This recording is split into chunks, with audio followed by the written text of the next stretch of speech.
नमस्कार प्यारे बच्चों, आइए देखते हैं कक्षा 7 का इतिहास विषय का पाठ नंबर 3 त्रिपक्षीय संघर्ष, पाल प्रतिहार और राष्ट्रकूट के अभ्यास के प्रश्न उत्तर और बुक पाठ।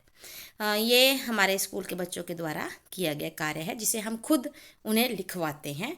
सबसे पहले वो एक इंट्रो पेज बनाते हैं, उसके बाद वो प्रश्न उत्तर लिखते हैं। सबसे पहले सही उत्तर छांटें। त्रिपक्षीय संघर्ष का हिस्सा निम्नलिखित में से कौन सा वंश नहीं था? पाल भी थे बेटा, प्रतिहार भी, राष्ट्रकूट भी। नहीं थे तो चोल। दूसरा है विक्रमशिला विश्वविद्यालय की स्थापना डैश ने की। इसका सही आएगा पाल वंश। पाल वंश ने ही विक्रमशिला विश्वविद्यालय की स्थापना की।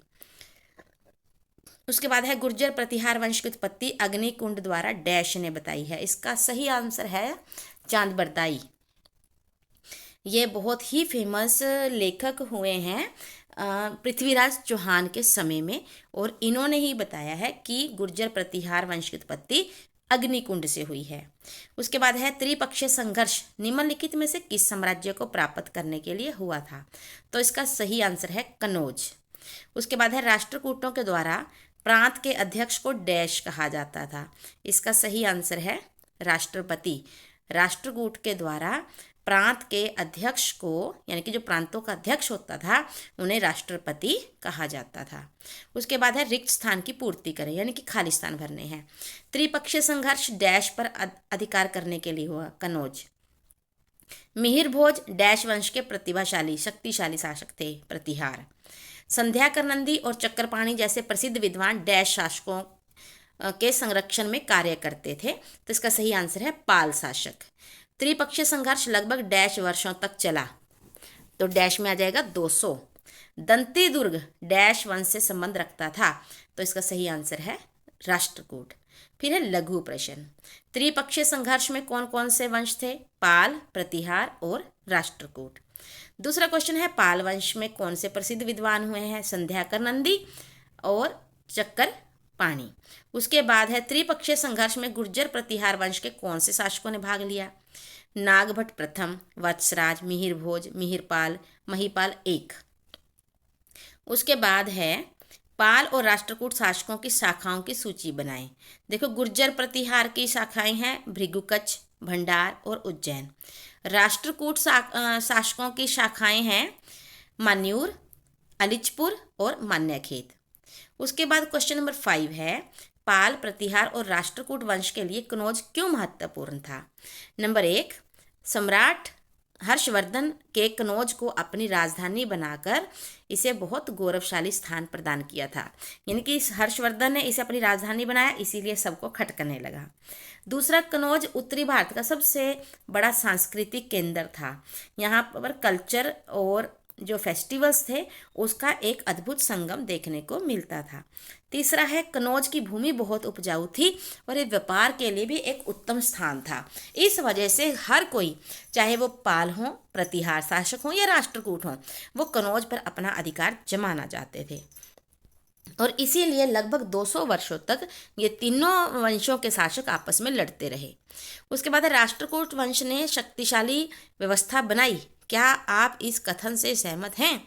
तो इसका सही आंसर है नंबर 1 पे, राजा की स्थिति महत्वपूर्ण थी। वे परम भट्टारक और महाराजा धीराज की उपाधि धारण करते थे। दूसरा, मंत्री परिषद का गठन किया गया था और उनका पद पैतृक था। तीसरा है उत्तराधिकार के झगड़ों से बचने के लिए शासक अपने जीवन काल में ही युवराज की घोषणा कर देते थे ताकि बाद में शासक के बेटे आपस में गद्दी के लिए ना लड़ें। चौथा है प्रशासन में कुशलता के लिए साम्राज्य को राष्ट्रों, विषयों मतलब होता है जिलों में, और भुक्तियों में बांटा गया था। कोतवाल यानी कि थानेदार कानून व्यवस्था बनाए रखता था। उसकी जिम्मेवारी थी कि वो कानून व्यवस्था, शांति व्यवस्था को बनाए रखे। उसके बाद है क्वेश्चन नंबर 7, गुर्जर प्रतिहार एवं पल्लव शासकों द्वारा कला और वास्तुकला के क्षेत्र में किए गए योगदान का तुलनात्मक विश्लेषण करें। नंबर 1, ये सभी शासक कला और वास्तुकला के संरक्षक थे। दूसरा, इनके कला में विश्वरूपी मूर्तियाँ, मतलब इनके समय में बनी हुई विश्वरूपी मूर्तियाँ बहुत सुंदर हैं। तीसरा, सुर सुंदरी की आकृति इस समय की बनी सबसे सुंदर मूर्ति है। चौथा, इन्होंने मूर्ति कला जो है वो पत्थर और कांसे से बनाई। उसके बाद 8वां क्वेश्चन है बेटा, पाल वंश का शिक्षा और साहित्य में महत्वपूर्ण योगदान रहा है। इस कथन को तर्क देकर बताएं। पाल शासकों ने सोमपुरी और विक्रमशिला शिक्षण संस्थानों की स्थापना की। उस समय के प्रसिद्ध विद्वान संध्याकर नंदी और चक्रपाणी माधव उसी समय के थे। तीसरा, उन्होंने नालंदा विश्वविद्यालय को भी बहुत ज़्यादा आर्थिक सहायता प्रदान की थी। क्वेश्चन नंबर 9 है कि कनौज संघर्ष के क्या परिणाम निकले। 4 बिंदु। ये तीनों राजवंश दुर्बल हो गए, क्योंकि लगातार 200 साल तक जब इनके राज्य आपस में लड़ते रहेंगे तो नेचुरली इनके राजवंश क्या होंगे, कमजोर होंगे, दुर्बल होंगे, और वे अपने अपने प्रदेशों पर नियंत्रण नहीं रख सके। राष्ट्रकूटों का जो प्रदेश था वो चालुक्यों के पास चला गया। बंगाल में पाल वंश की जगह पे सेन वंश आ गया, और प्रतिहार साम्राज्य भी छोटे छोटे राज्यों में बट गया।